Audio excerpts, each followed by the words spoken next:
Toyota Voxy Kiramite 3 2021 20 to 1000 kilometers mileage. Kiramite K3 tahun 2021.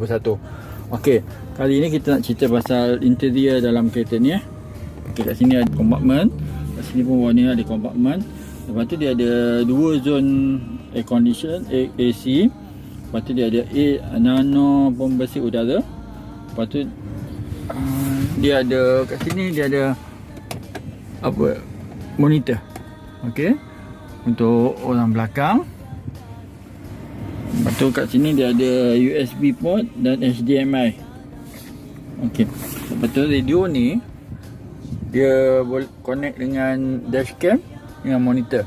Sayangnya radio ni dalam bahasa Jepun dan dia boleh operate, hanya boleh dioperate di Jepun saja. Nak tak nak kita terpaksa tukar radio ni dan dashcam ni. Okey. Okey, untuk maklumat lanjut boleh nantikan video saya selepas ini. Terima kasih, like, follow, komen video saya. Assalamualaikum.